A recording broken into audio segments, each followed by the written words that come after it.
जय श्री कृष्णा दोस्तों, कैसे हैं आप लोग। मैं आशा करता हूं आप सभी अच्छे होंगे। भगवान श्री हरि की कृपा आप लोगों पर सदा बनी रहे। दोस्तों, आज की कहानी बड़ी ही मार्मिक है और धार्मिक है, तो इस कहानी के अंत तक जरूर बने रहिएगा। आइए दोस्तों, बिना विलंब किए आज की अद्भुत कथा को हम शुरू करते हैं। भगवान श्री कृष्ण जो स्वयं जगत के पालन करता है, उन्होंने अपने लीलाओं और अपने उपदेशों के माध्यम से माता के महत्व का और उनकी महिमा को बार बार रेखांकित किया है।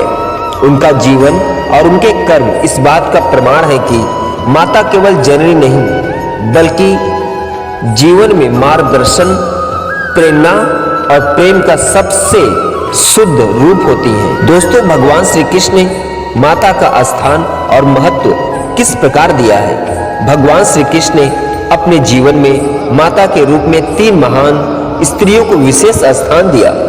वो पहली स्त्री थी देवकी, जिन्होंने उन्हें जन्म दिया, और दूसरी स्त्री थी यशोदा, जिन्होंने उन्हें पाला और अपार प्रेम, स्नेह, दुलार दिया।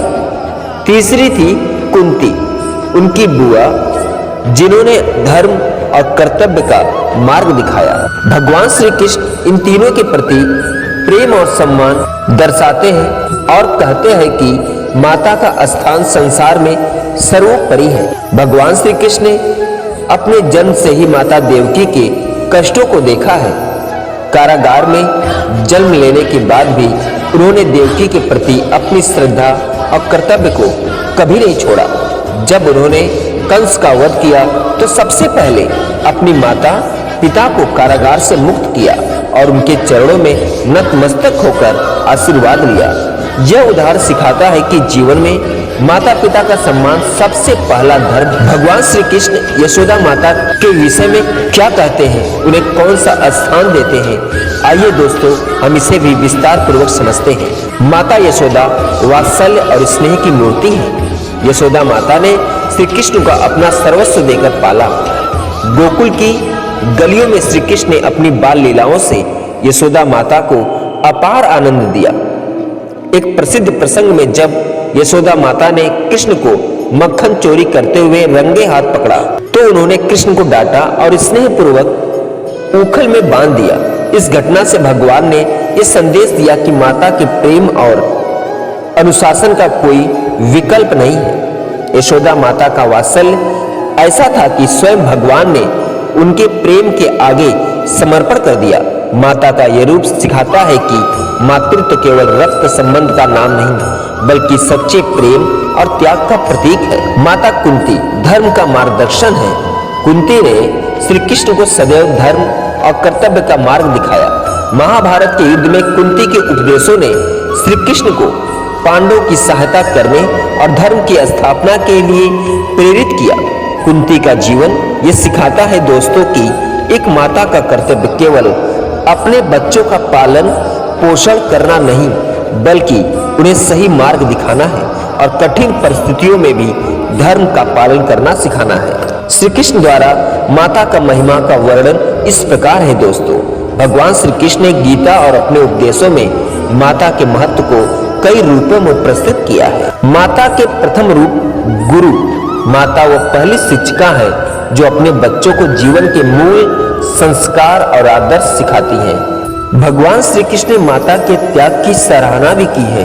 श्री कृष्ण ने कहा है कि माता अपने सुखों का त्याग करके अपने बच्चों को सुखी बनाने का प्रयास करती है। माता को ईश्वर का रूप भी भगवान श्री कृष्ण बताते हैं। श्री कृष्ण ने यह बताया है कि माता का स्नेह और सेवा स्वयं भगवान की सेवा के बराबर है। माता की सेवा का महत्व भगवान श्री कृष्ण ने अपने कर्मों से जिस संदेश दिया है कि माता की सेवा सबसे बड़ा धर्म है। वे कहते हैं कि जो व्यक्ति अपनी माता की सेवा करता है वह ईश्वर की कृपा प्राप्त करता है। माता के आशीर्वाद के बिना जीवन में सफलता प्राप्त करना असंभव है। माता के लिए श्री कृष्ण का संदेश यह भी है दोस्तों कि भगवान श्री कृष्ण ने गीता में कहा है, मातृभूति पूज्यते स पूज्यते स्वर्गे, अर्थात जो व्यक्ति अपनी माता को ईश्वर के समान मानकर पूजता है वह स्वर्ग को प्राप्त करता है। श्री कृष्ण की शिक्षाएं और माता का आदर्श भी जानते हैं दोस्तों। माता केवल शरीर की नहीं, आत्मा की भी पोषण करता है। माता के चरणों में स्वर्ग का वास है। माता का सम्मान, सेवा और आज्ञा पालन करना ही सच्चा धर्म है। भगवान श्री कृष्ण के जीवन और उपदेशों से यह स्पष्ट होता है कि माता का स्थान संसार में सर्वोच्च है। चाहे वह जन्मदात्री माता हो, पालने वाली माता हो या मार्गदर्शन दिखाने वाली माता हो, माता के प्रति कृतज्ञता और सेवा का भाव हर व्यक्ति का कर्तव्य है।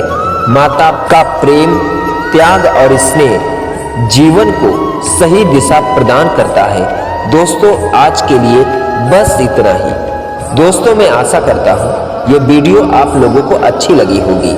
अगर ये वीडियो अच्छी लगी हो तो अपनी माता के लिए, अपनी माँ के लिए, भगवान श्री कृष्ण के लिए, प्रभु श्री राम के लिए चैनल को लाइक, शेयर, सब्सक्राइब जरूर करिएगा।